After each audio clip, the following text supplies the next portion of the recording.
Merci Ludovic et un grand bravo à nos intervenants pour leur témoignage riche d'enseignement. Alors l'exercice est difficile parce qu'il y a plein de choses à relever. J'en ai relevé que certains, j'en oublierai d'autres forcément puisque je ne peux pas tout vous dire.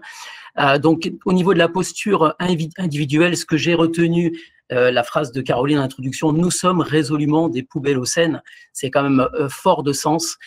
Pierre surenchérissait en disant qu'effectivement toutes les choses sont liées et si on continue de cette façon-là avec effectivement le changement climatique, il va y avoir aussi une montée des mers d'1 mètre et donc tout est lié. Et puis aussi cette image d'arrêter aussi d'opposer les gestes, le bon geste et ce qu'il est normal d'eux. En fait, il devrait être parfaitement normal et naturel d'avoir tous les jours au quotidien des gestes éco-responsables. Alors effectivement, par rapport à tout cela, on peut dire aussi qu'au niveau des entreprises, ce qui est important, c'est de se dire que il faut aussi arrêter d'opposer, de parler de déchets en termes de frais généraux, mais bien de raisonner en termes de performance globale, parce que effectivement, c'est un changement de posture qui peut avoir du sens et nous permettre dans les entreprises d'aller plus loin dans cette action de gestion des déchets. Ce qui est aussi intéressant et ce qui m'a marqué, c'est qu'effectivement, et on s'en rend pas compte, quand on sort ces poubelles, on a un sentiment quelque part de déresponsabilisation, ce qu'évoquait Caroline, puisqu'effectivement les poubelles disparaissent. Donc on a le sentiment finalement que tout va bien, alors que c'est pas évidemment le cas. Où vont effectivement tous ces déchets par la suite? Concernant le regard de nos experts sur la situation, eh bien, ils sont quand même collégialement alarmants à la vue donc des chiffres qui ont été proposés. Alors, je ne vais pas tous vous les citer parce que ils sont tous assez édifiants. Quelques-uns, 2 milliards de tonnes de déchets produits par an, c'est juste monstrueux. Avec pour perspective, pour 2050, 3,4 milliards de tonnes, ce qui est quand même absolument monstrueux, avec 300 millions de tonnes de plastique produits dans le monde par an. Il est plus que temps, et on l'a maintes fois répété, je crois, dans cet after work, il est plus que temps de passer à l'action. Surtout quand on voit qu'effectivement que ce que l'on voit, effectivement, ça n'est que la phase émergée de l'iceberg. Pour parler de toute façon des parties immergées, il y a effectivement 500 fois plus de microparticules de plastique que d'étoiles dans la galaxie. Et effectivement, la plupart sont au fond des océans. C'est assez édifiant. On croule donc sous les déchets. Il est temps de faire quelque chose. Et alors attention, effectivement, la première chose dont on nous parle, c'est bien sûr le recyclage. On nous le survend la plupart du temps. Alors effectivement, il faut savoir également qu'une autre lecture est également possible parce qu'il faut savoir distinguer plein de choses, notamment la recyclabilité technique et opérationnelle. On parle de produits recyclables, mais sachez qu'ils ne le seront jamais si la filière de recyclage n'existe pas, ce que soulignait très justement Caroline. Donc, le recyclage peut être aussi considéré comme un alibi à la surconsommation, puisqu'effectivement, on est dans un système, en tout cas qu'on nous présente comme tel, je dirais, itératif de façon permanente. On consomme, on recycle, on peut reconsommer, etc. Alors qu'effectivement, c'est pas du tout le cas. Et le recyclage aussi se nourrit bien évidemment des déchets, avec tout un système économique qu'il y a derrière. Donc le vrai combat, en fait, c'est pas tant le recyclage, ce serait plutôt le réemploi des produits que nous consommons.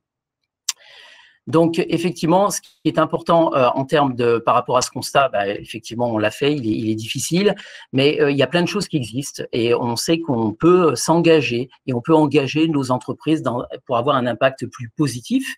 C'est effectivement l'épopée qu'a lancé Pierre et son épouse Salomé avec beaucoup de courage, puisqu'effectivement il a constaté que 50% des déchets de nos poubelles, ce sont des emballages PGC, et donc il est produit de grande consommation, et donc il était temps effectivement de faire quelque chose. Donc il propose la mise en place d'une solution de vente de produits sans emballage, depuis le sourcing du producteur jusqu'à la distribution aux consommateurs.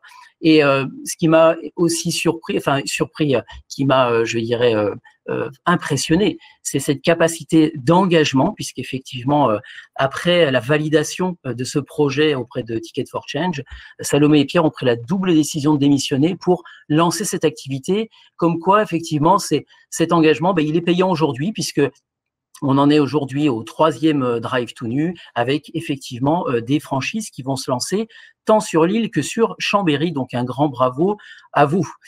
Sur la partie susciter l'engagement, Caroline nous faisait part effectivement surtout de la politique de Leroy Merlin sur les déchets d'exploitation, avec effectivement cette initiative qui se lance We Make It Positif pour embarquer tous les collaborateurs sur le sujet de la transition écologique.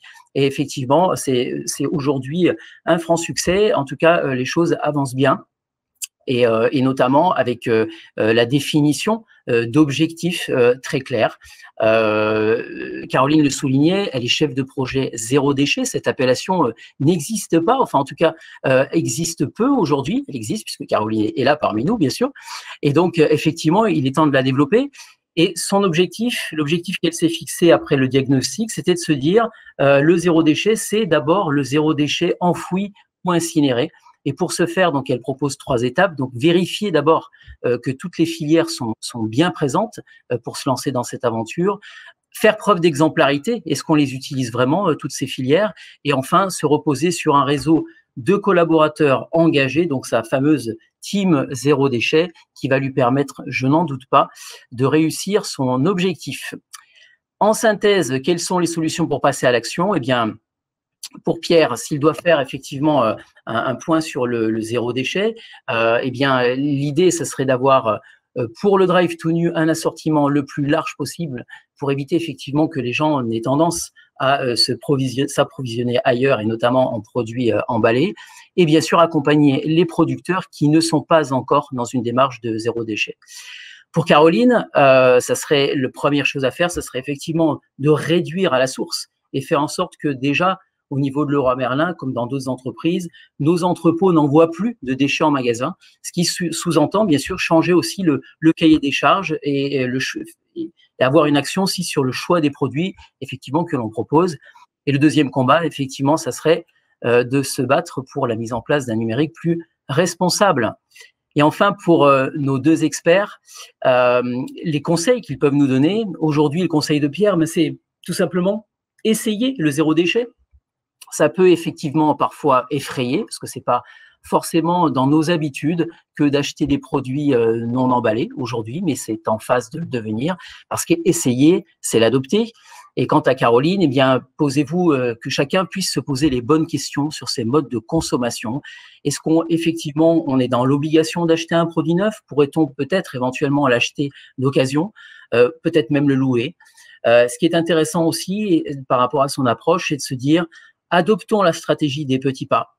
On ne devient pas zéro déchet du jour au lendemain. On fait des petits progrès. On voit que c'est possible. Ça donne envie d'aller plus loin et on avance. Le zéro déchet, pour elle, comme pour beaucoup, c'est un véritable état d'esprit.